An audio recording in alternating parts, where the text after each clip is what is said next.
everyone, my name is Sarah, and welcome to our podcast, Tech Talk by GSDC. So today we are going to be discussing about business agility, and so let's welcome our esteemed guest, Dr. Sriram. Hi, Dr. Sriram. How is your Hello, day? how are you? I'm good. I'm good. Yeah. So today our discussion is going to be on business agility, and so I'll just go right ahead into our first question, which is if you could describe us briefly what business agility is all about. Sure. Today, many organizations are talking about business agility. Now, Mhm. it comes with two important terms. One is agility, the other one is business. Business is focused on making sure that they are delivering value to the customers, sustaining their businesses, and producing value on a constant basis. So they need to have a longer time span. Right. No business is coming into into real life thinking like we'll do business for 2 weeks and go away. We don't know what we are trying to do, but we will do it for 2 weeks. That's not the way business operates. Businesses are always having a long-term view and say they are going to be here for 100 years, and that's the goal, right? But when Mhm. you come from an agility aspect, agile agile as we commercially know, very Mhm. careful with the choice of words, is focusing on working software over comprehensive documentation. Individuals and interactions over processes and tools. Those are the agile manifesto. Thought processes that we talked about. Customer collaboration over contract negotiation. Um, Mhm. those kind of thought process is repeatedly coming up, embracing change over following the plan and stuff like that. Now Mhm. that is good, because the whole idea of agility is looking from what do I have to do in the next 2 weeks, in the next 3 months, and they don't do a lot of upfront planning. And when I Mhm. mean upfront planning, I'm not telling people how to do 10-year plan or 5-year plan. That's not what I'm trying to say. But we need to know in 1 year we are going to be going here. Mhm. The thought process has to be present to support the business aspects of it. So business and agility, if you think of them as two different Venn diagrams, their Mhm. intersection, the business agility is that. So they have to, the agile members of the organization, or the members of the organization that are following the agile principles to deliver the value, have to relate to the business aspects of why are we in the business, what are we doing, who are our customers, and things like Mhm. that.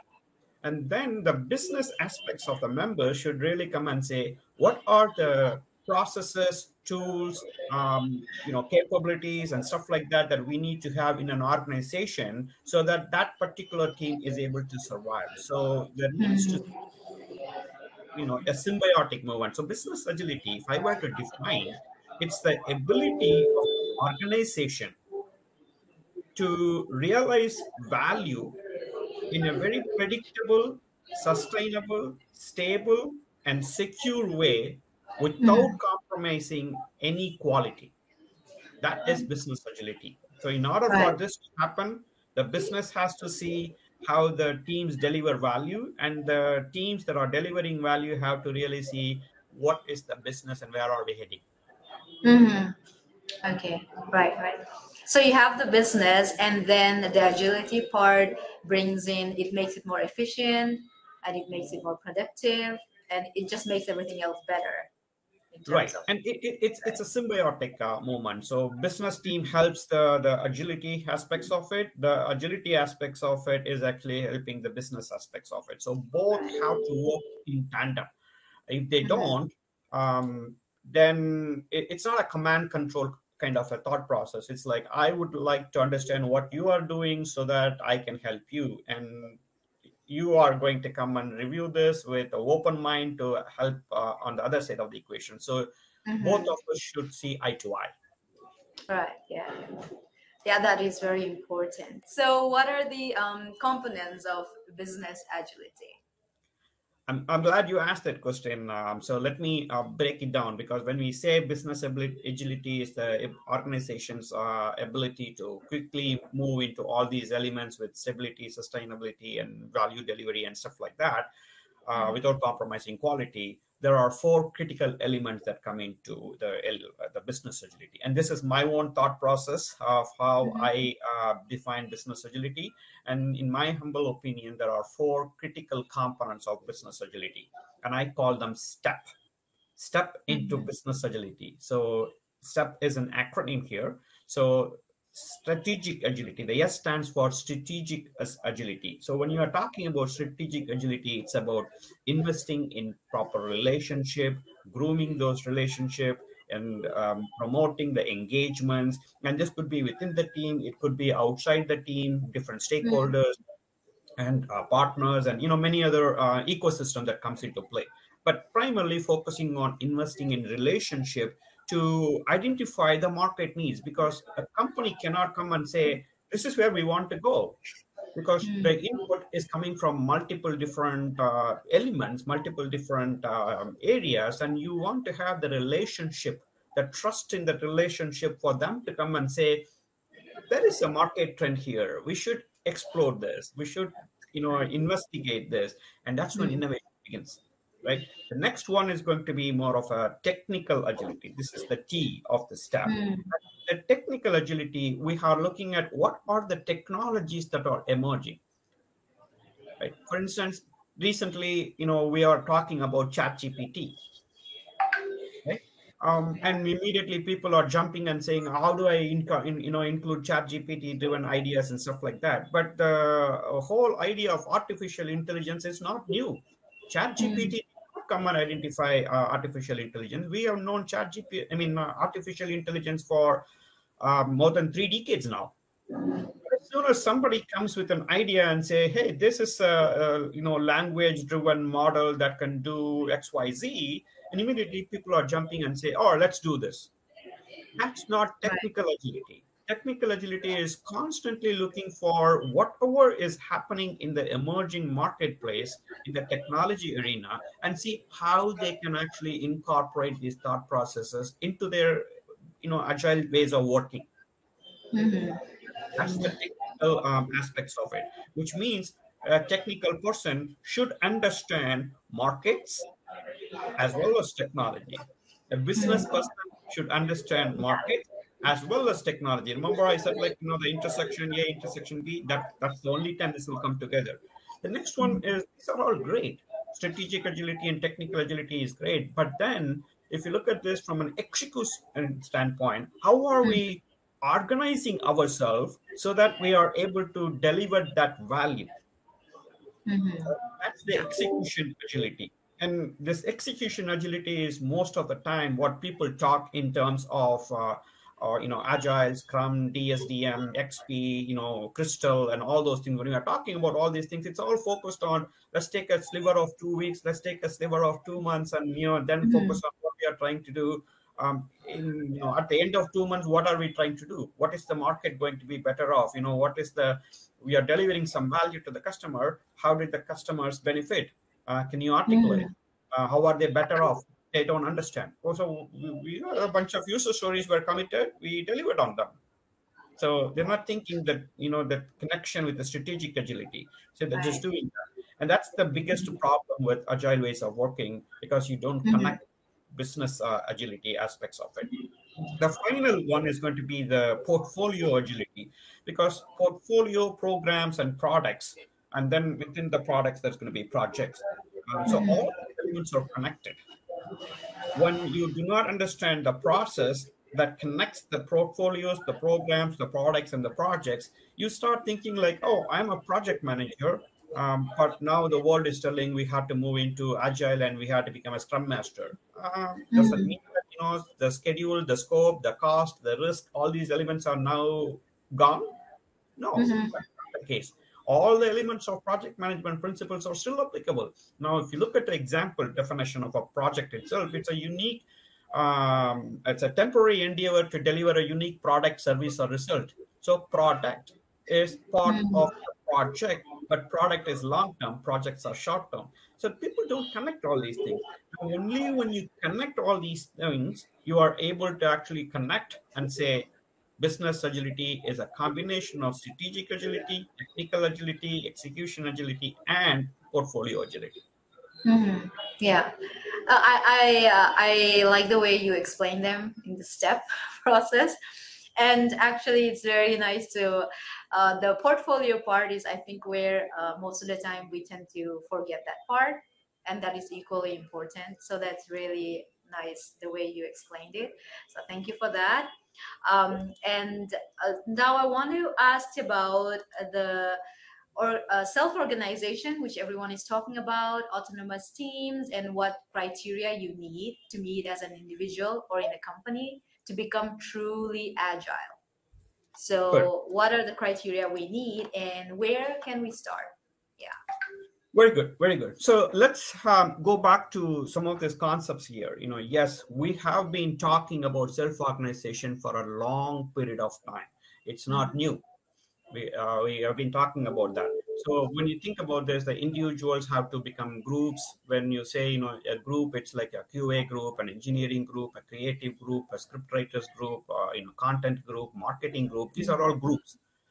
But then when you think about teams, different members of each one of them having with separate capabilities are coming into this thing.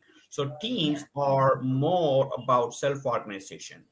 Groups will have their own thought process of how we will do QA, how we will do engineering architecture. A QA person may not necessarily understand the engineering architecture principles, but a marketing person may not necessarily think in terms of the value that documentation provides. So all Mhm. these things to connect when you become a team, then everybody sees eye to eye, hand to hand, heart to heart. It's very Mhm. important to do this, right? The brain, the mind have to work together. That's Yes. where the business ability truly comes into play. Now, let's also think about in 2020, Scrum published a Scrum guide, and if you look at that, self-organization is gone. Mhm. We keep telling self-organization is important, continue to do the same thing, but self-organization was removed because now we moved away from self-organization into self-management. Self-management includes self-organization. But just because you worked in a 2 week sprint or in a 2 month or phased approach to delivering certain things doesn't mean that you are self-organized and you are delivering value. You may be self-organized, but you may not be delivering value. The focus is no longer about how you operate together. The swarming, how we problem solve, how we make decision. That's all part of your self-organization. But then when business agility was considered, people came back and said, like, so what's the value? At the end of these 2 months, at the end of these 2 weeks, what value did we deliver? And the self-organized teams scratch their head and the autonomous teams scratch their head and say, I don't know, I did what you asked me to do. When a problem came, we worked together, we hustled, and we solved who can do and stuff like that. Yeah. But it's not alone self-organization, because that self-organization alone does not deliver value. Self-management does. Self-management is applying the systems thinking, like why are we doing this, what are we doing Right. this for. So I make it very simple when it comes to the self-organization and self-management. In Mhm. organization, we talk about what will be done, Mhm. who will do it, and the teams may Right. get into the details behind how. But in self-management, we add two more bookends to these things, which is why are we doing this? Right. Right. And then when should we be doing this? The teams actually come back and say, give me a reason why this is important. Not because you are a leader, but give me Yeah. a Yeah. reason why this is important, which means the teams think from the business angle. And the when is making people, the business people think like, when do I need this so that we can generate value? Mm. That's why it is aligned with the systems into my step. Portfolio and strategy comes together as the why. Right, The right, technical and execution is the one that is coming into the when. And the yeah. intermediate things of, who will do it, how will we do it, and what are the things that we will do, and all those things are into the project level of thinking or product level of thinking for the 2 week or 3 week or whatever iteration that you are having. But self organization has already sailed away. We are looking more into the self management, which is self organization. So, what do we have to do this? Which means we have to develop the business thinking mindset. Technical members have to start thinking in terms of the technical, the business aspects of it. Why does the company exist? Why are we doing this? If we do not do this, what's the problem? If we do this little late, what is going to be the loss? So we need to be able to understand those elements. Right, So yeah, yeah. individuals have to not necessarily think in terms of I'm a developer, I will think from a development standpoint. I am an engineer, I will think from an engineering standpoint. I'm a QA person, I'll think from a testing standpoint. No, we need everybody to put on everything at this point. That's the reason why we say the T-shaped skills. Have you heard of that T-shaped skills? Where we Mm, basically come back and say a team member, any team member should have a breadth of knowledge in all domains, and then the depth of knowledge in their preferred choice of element. yes. So, Yeah. but the T-shaped skill was part of the self-organization, and we have moved away even from the T-shaped skills and say, just like self-organization, a minimum requirement, we have come back and said T-shaped skills is a minimum requirement, but we want E-shaped skills, which means like multiple dimensions, not just Mm, depth of one domain alone. I want depth of multiple domains as well as breadth of all domains. That's what people are yeah. looking for, and that's the only time people will be able to take a look at each and every one of those angles. Yeah. So I think individuals have to focus more on continuous improvement, and businesses have to spend some time on making sure that people are spending time on continuous improvement. Yeah. And asking the WH questions is very important, I think. Absolutely, Yeah. absolutely. So asking those five whys are not optional. Right. Okay. So there is a consensus that business life, as we know it, is already not up to the today's challenge. So the need for this business agility is really high on agendas of executive around the world. So they face that challenge to increasing the level of uncertainty in the global economy and the pace of technological changes. So what can we do as an individual or as business? What can we do to survive? Excellent, Not excellent. only survive, but also Okay, thrive despite all of these challenges. Yeah. very good, very good. Excellent. So let me put my thoughts over here in terms of addressing this question. So first, like I said, the individual groups and teams. Yeah. Right? Now, we are the most important piece. We meaning that the individuals should consider themselves as the most important part of this critical chain, right? The the lesser the skills that you have, the lesser the knowledge that you have, you are the weakest link in that chain. Yeah. Now, if the team is not succeeding because of your inability or because of your lack of continuous focus on improving yourself, then it's going to be a challenge. And many times I've seen people, they will graduate out of college and then learning stops. Oh, I studied, I got my degree or diploma, and that's the end of it, right? That's not correct. And that's the reason why you got the degree based upon what was known at that At that particular time. snapshot Yes. in time, right? Now I learned assembly programming when I was in school and I'm in college. um, we're not doing assembly level programming today for the most part. We have moved on to multiple procedural and fourth generation languages and excuse me, many other types of languages at this point. the IDEs that is doing the intelligence and stuff like that. So we have done a lot of things at this point. I didn't go to college again to study. So I spent my time on those elements, the project management elements, the risk management elements, the program portfolio management element, agile, scrum, Six Sigma, lean, quality, all these things I have to study on my own. So that is a continuous improvement. So you need to focus on your continuous improvement. In management angles, we have the balance scorecard, right? One of the important elements of the balance scorecard is your learning, individual learning. And what are you doing there? Nothing. So the first thing that the individual should do is have their own individual development plan. And I asked many members that I have trained, coached, mentored, give me your individual development plan. 1 year from now, what would you like to be known for? 2 years from now, what do you want to be working on? Uh, everybody talks about promotions, more money, more recognition.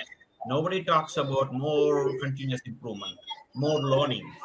That's not there, right? So I think everybody has to start focusing, put a little bit more honest on themselves, hold themselves accountable.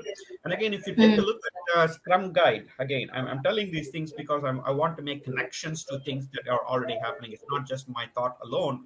These things are emerging in the Yeah. market. If you go back to the Scrum Guide, in Scrum, we normally come and say we have to have the product owner role, the Scrum Master role, the developer role, and stuff like that, right? Now, there is no more roles in Scrum Guide 2020. We set like accountabilities rather than Right. roles. There's no point in having a product owner when the product owner does not hold themselves towards a product strategy. 2 to 3 years from now, this product should be in this many people's hand in these types of industries, and stuff like that. That functionalities, new features, improvements, what will we retire, what will we improve, all those things have to be part of your product strategy. Now, if Right. that element of thing is not there in the product strategy, calling oneself as a product owner does not necessarily mean anything. You cannot go attend a 2-day class on Scrum Master fundamentals and come back and say, I am now a master of Scrum. You know enough to know what you do not know. That's what Scrum Master is. And in fact, I do have my reservations. Like Scrum should not have called that role as Scrum Master because you're not master of anything. Right? So, Right. anyways, that's the thing. We need to hold ourselves accountable. So these things are all coming because remember, the self-organization moved to self-management primarily because people were not seeing the value. So we need to actually put that on us ourselves and say, what are we doing to ourselves as individuals to improve ourselves? And that could be in multiple domains. It need not be always on the same thing that you are being prepared for. So you need to move up in the career and start looking at this. So I come up with three important elements as an individual, which is capabilities, skills, and competencies. Capabilities is what you can do. That does not necessarily mean that you will be able to do, Yeah. right? Skills is what you are preparing yourself for. You are having some, a little bit of a narrow focus and say, hey, I like to do these things, so I would like to do these things. That's where the skills are. You are constantly preparing for. Competencies, experience. Skills are learned. Competencies are earned.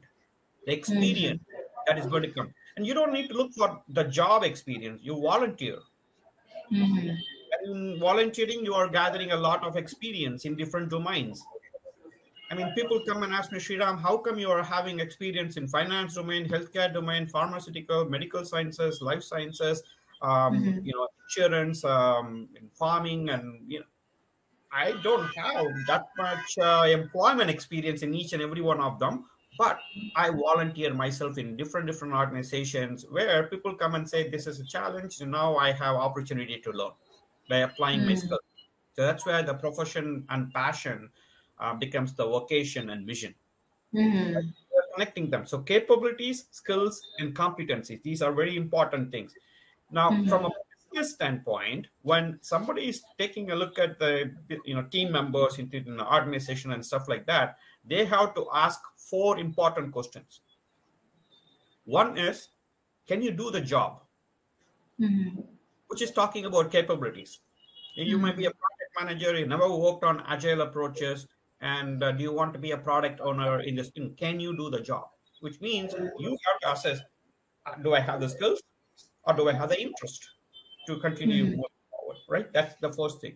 And if somebody comes and says, yes, I can do the job, the next question is, do you want to do the job? Maybe Right. not, right? Mm-hmm. That person may come back and say, yes, I would like to do the job, but I need some training on this. I need some time. Mm-hmm. I need some Yeah. coaching. I need some mentoring. That's a thing. That's the second thing. The third thing is, if I give you the training, if I give you the mentoring, if I give you the coaching, if I give you all the things that you are asking me do you have the time to do it? Mm-hmm. I can be the judge of how you manage your time. Do you Right. have the time to do it? That's the third question. Now, Mm-hmm. the person says, yes, I can do the job. I would like to do the job. I have the time to do the job, and let them do the job. And now you go back and say, is this the best you can do? And that's not to ask, you're not doing a good job, but the question is phrased more in the context of what do you want me to continuously do to help you achieve your maximum? Is this the maximum? Mm-hmm. Is the best you can do? That person may come back and say, well, yes, if I had this tool, it would have been helpful. If I had Mm-hmm. a little bit extra time to prepare this, it would have been helpful. If the mentor that you made me available was really, in fact, available, it would have been helpful. Mm-hmm. So those are the thought process of continuous learning and say what are the gaps so that we can Yeah. continue to help you. So that's the thought process that you need to have. So first, Mm-hmm. individuals have to have the capabilities, skills, and competencies, and those things have to be mapped by the business team members or managers in terms of Mm-hmm. the job. Do you want to do the job? And do you have the time to do the job? And finally, asking, is this the best you can do? And how can I help you there? Mm-hmm. Right. That was very clearly explained. So thank you. The individually what we can work and as a business is mostly also focus on upskilling what we already know as well as learning new skills. That would Correct. be something, yeah, And, and, to and, do. and to add a little bit more color to that, upskilling and reskilling is extremely important. But Mm-hmm. sometimes we and this is particularly with practitioners who have accumulated a lot of experience. Yeah. They build that cognitive bias, like, oh, I've been there, my experience says this won't help, that won't help, and they build that domain of cognitive bias. Sometimes we need to unlearn to relearn. Mm-hmm. Sometimes we should be able to say, yes, I have done these things in this particular context, but now the Right. market has changed. We are no longer in a command and control organization. Mm-hmm. The rational to open systems way of working stuff has already been there.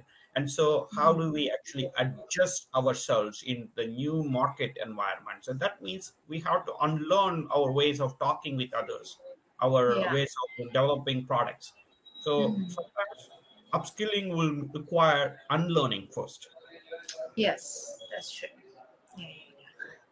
Um, Okay, as we are currently experiencing all of these exponential changes and we are getting more of everything faster, everything is getting faster with technological advances. So we are adapting to the way we work and the way we do business. And where do you think this journey is going for us, in your opinion? Where do you think this journey of business agility? Yes, business agility is, yeah. Okay, so when you look at what the business agility is focusing on, like I mentioned, it is about value delivery, right? It's about value delivery. So, in my humble opinion, we have to start thinking in terms of what is this value, because what the value for a marketing team may be completely different for the value for the end user. Mm-hmm. So as a result of this, we have to start thinking in terms of, are we adding value to the customer? Are we adding value to the business? Are we adding value to our technology elements? Are we Mm-hmm. adding value to the processes that are being used in this organization, in the ways of doing stuff? So we need to start looking at this. And I always come up with four different categories. I always try to make it simple so that people remember as a takeaway. So I say Mm-hmm. CVA, BVA, TVA, PVA, customer value add, business value add, technology value add, process value add. And if you're not Mm-hmm. working on all these elements at the same time, then you are working on what is called a non-value add. So value is the degree of benefit the end users are getting. Now, you may Mm-hmm. have a phone, I may have a phone. The way you use the phone may not necessarily be the way I use the phone. So, what is the value I am getting from the phone is different from the value that you are getting from the phone. So, the value is the Mm-hmm. degree of benefit I get, each individuals get. And that's where the persona comes into play. And the next one is going to be the benefit itself is how all the teams are working together to generate that outcome. So a Mm-hmm. market person has to know what are the features that are going to come out of a product, so that the marketing prepares the market for this is what is coming, so get ready and Mm-hmm. stuff like that. If the product is already released, then the opportunity to excite the market of new functionalities coming is gone, Mm-hmm. right? So Right. all of them have to work together. This is the reason why product management includes product development and product marketing. Product management is not just product development alone, it is product development Mm-hmm. and product marketing together working. That's when the whole portfolio agility comes into play over there. Mm-hmm. And so benefit is that, and outcomes is integration.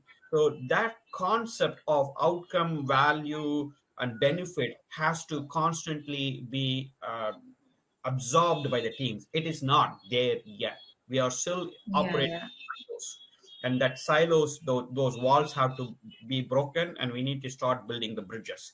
Only when we start building the bridges within teams within an organization, and from across the business units within an organization and across organizations, we will be able to survive and thrive. Mm-hmm. Right. Okay.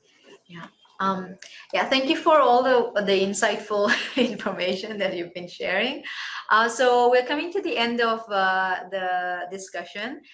So my last question to you would be, in your opinion, what does the future of business agility look like? Very good. Very good. Yeah. Excellent. So I'll give you 10 important points for this Okay. element, but all of them are very Uh-huh. simple. It's Mm-hmm. not that I haven't spoken about any one of them. So I'm putting a bow tie on all these elements that we have talked about. So those 10 Right. important elements, in my humble opinion, are thinking from a visual standpoint how things go, Mm-hmm. right? In Lean, we call this as a visual factory. In we call this implementation of Kanban, which is a practice. Mm-hmm. And so people have to start thinking in terms of how things flow across the swim lane so that things don't get blocked. And that is one important element of how teams will work with businesses and stuff like that. The next one Mm-hmm. I already mentioned is more about team accountability.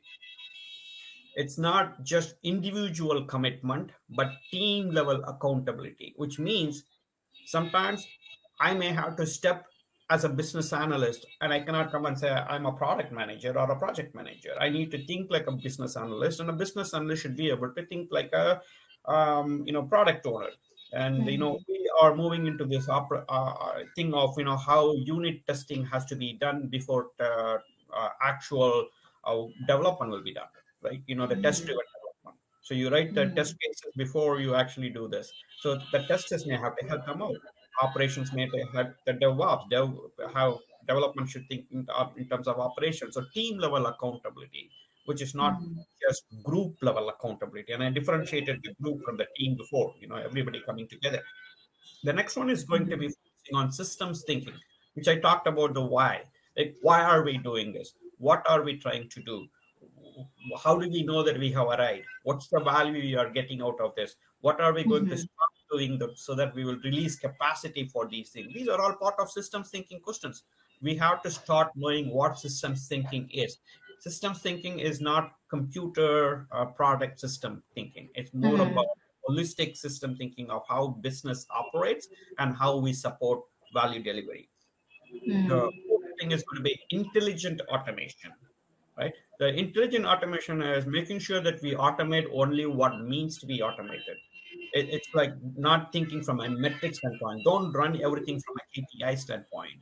A simple example: if you come and say, "I would like to understand how good our quality is by evaluating how many defects have been identified by a tester," the tester's motivation is to constantly find all kinds of problems, right? So measure what matters, and so automation should really factor into that. The next one Mhm. is more about the total quality. That's, two things will be connected to the total quality management, which is more about reducing, the evenness. Not one person is having one thing to do and one group is having more things to do and stuff like that. So you need to spread that load out. We talk about resource leveling and stuff like that in project management as well as in operational excellence. Mhm. Thing is focusing more about the overburden. So how are you writing code or deploying stuff in such a way that all non-human resources as well as human resources are in Mhm. balance, right? And this applies to all industries and not just IT development alone. It can apply to medical affairs, in insights management. It can apply to construction, transportation, telecommunication, and every potential possible industry. Okay, now Mhm.